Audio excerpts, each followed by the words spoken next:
Okay. So Kamala Harris, like, it was about the shit show that like Joy Reid did, Yep. which you said you saw, I guess. And but there was like, I guess this week there's just been like article after article like coming out either against her or for her. Right. And basically there've been several articles accusing people who oppose Kamala Harris or question her as being sexist And racist. Yes. or racist. Sure.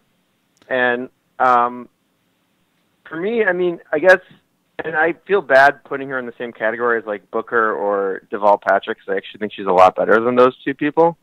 Like, but I think if we're going to examine someone's record, we have to be able to examine them like on an equal standing. Oh, okay, yeah. Like, so you already just, yeah. I heard this before. I guess yeah, I got you. Do you I have was anything drowned else? out by the music. Oh, okay, no. grooves. We But, I mean, heard you. We heard you. It wasn't on the show feed actually. So I heard you clearly. Do you have anything else to add to that? No, I mean just like that. Like, look, I'm open to giving her a shot, but I also find it very interesting that Joy Reid, who proclaims to be someone who, you know, is accusing all these Bernie bros of being sexist and racist, doesn't bother to interview Nina Turner, who actually, I mean, look, you Joy Reid is not like she is just not a credible person. I think that she's like, not progressive. Yeah, Joy Reid is a center. Joy Reid's a center right Democrat, and there's a longer project that I'm doing for the new show, which I think in some ways gets to some of the issues we're dealing with in a way that is really, really problematic, and we're going to cover it in the way that's problematic. And I'll give it a little tease here as part of my answer to your question. In South Africa, you have a really extraordinary corruption case going on with Jacob Zuma and this family called the Guptas, who are wealthy industrialists who really, it's been very, very solidly reported that they have such a level of control and symbiotic relationship with the presidency that it is not like, you know, it's the difference between an Obama and a Trump, right? Like we're talking about state capture versus just neoliberalism. Now, Jacob Zuma's, the Gupta family hired a British PR firm that did crisis communications for them. And there are these troll armies on Twitter and other people defending the Guptas and the Zuma administration talking about white monopoly capital, which is a really big problem in South Africa because there wasn't the second liberation, which was economic redistribution. So there's still massive racial inequities in poverty and wealth in South Africa. But you see the way it's being deployed on behalf of Zuma is the most extraordinarily cynical political trope imaginable, which is that basically Jacob Zuma is in kind of, there's literally hundreds of corruption investigations against him right now. You have a family of industrialists that it's almost been proven on the public record to be basically hiring and firing a finance minister. And they're creating, with the help, ironically, of a, you know, wealthy, I believe Tory-connected British PR firm, a campaign around white monopoly capital, right? So this, you know, sense of just like pure identity politics deployed to defend any and every policy is a major problem. Now, and I'm going to do a larger project on that for the new show involving the South Africa case because it's pretty extraordinary. Now, more narrowly, I think you're right. I think Kamala Harris, to me, Cory Booker is not going to happen. And Cory Booker, no, he's too damaged. Cory Booker undermined Barack Obama's reelect campaign the day a major part of what made Obama reelected was a brilliant campaign against Mitt Romney and Bain Capital. Cory Booker said it nauseated him. I remember that.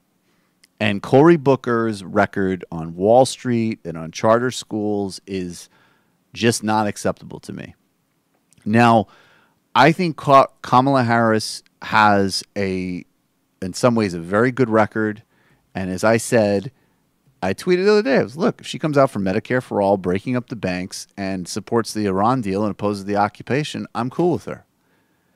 Now, conversely, out of the gate, whoever takes up this, progressive banner, whether it's Bernie or Elizabeth Warren, obviously is going to need to have a massive and aggressive and serious plan on prison reform and on policing issues.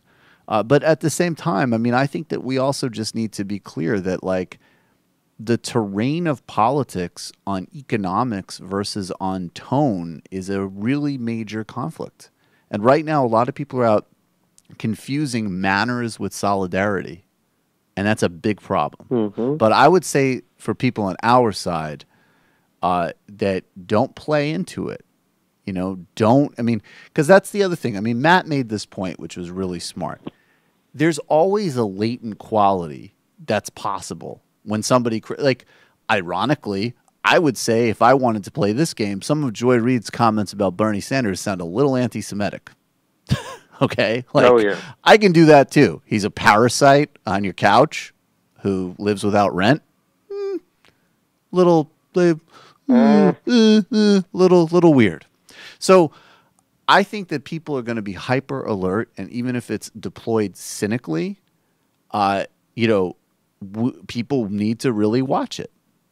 Now, and then the final thing I would say is that I think the fact that, who's the guy from Maryland who's the first official Democratic candidate running? Do you remember that guy's name? It's like Joe Henley. Schmucky LaSchmuck something? Schmucky LaSchmuck, right? Exactly.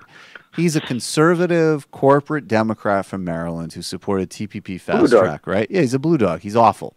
Now, why are there not a bunch of articles in, Paste or wherever, and why are the Bernie people not coming out and slamming him?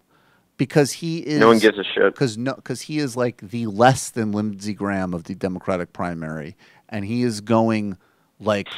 In order to go nowhere would imply maybe there was some type of motion at some time. I mean, like, nothing is going to happen with that guy. The reason people are talking about Kamala Harris, Deval Patrick, and Cory Booker is because they're three serious candidates, each in different ways with some very... Like, I could tell you just as a politician, now, being from Massachusetts, I can't get with Deval. He was bad on public sector unions, and he literally works at Bain now. But Deval Patrick is a very intelligent, very charismatic, and has like some great leadership qualities and certainly some politics that I agree with. Like I like Deval. I don't like Cory, and Kamala, I think, yes, she's the most persuadable of the three. But the reason that they're getting scrutiny is a sign of great progress because they're three serious candidates. And that's a good thing. It's great that the Democratic Party has three potential frontrunners, one of whom is a woman of color and two, prominent national black leaders. That's great. And we're going to scrutinize their records. And I think that, it's just like everything else. It's like, don't play in to it, and also know that if Bernie Sanders came out tomorrow and said every human being needs oxygen to breathe, Joy Reid would say that he was being racist. Would say, yeah, I mean, Joy Reid is ridiculous. I mean, Joy Reid is insanely cynical in how these things are being deployed. So, and that's where the Bell Pottinger example with Jacob Zuma in South Africa, and really starting to interrogate the kind of incredible misuses of quote unquote identity politics, is something that we're going to have to do. But, we're also going to have to do it, I think, by also reinforcing the fact that,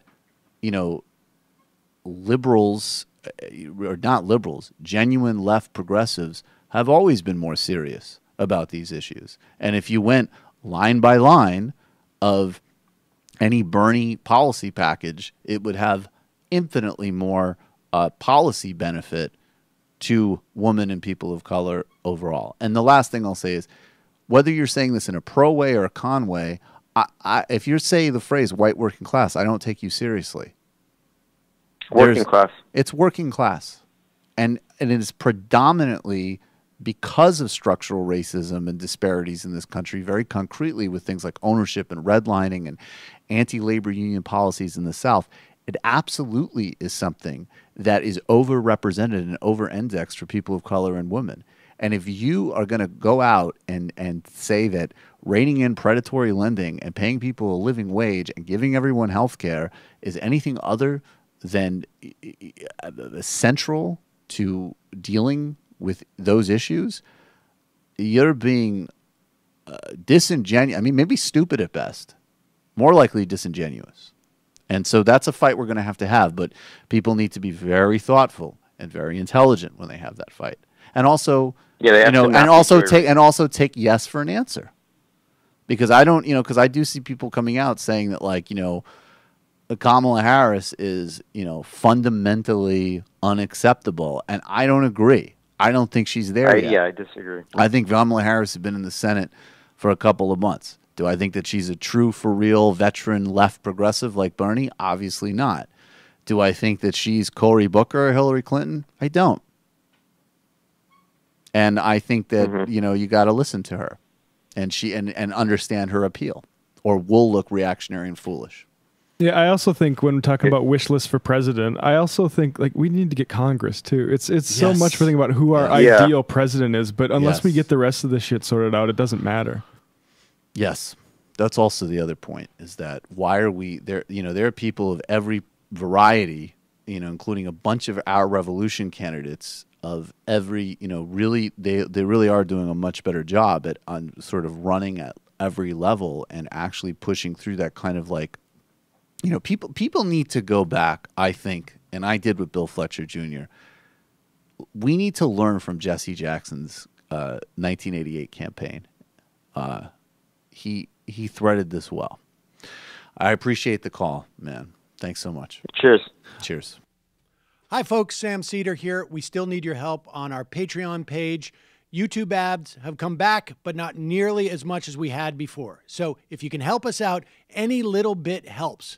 Head over to our Patreon page right at this URL, and you'll help us keep helping you by making videos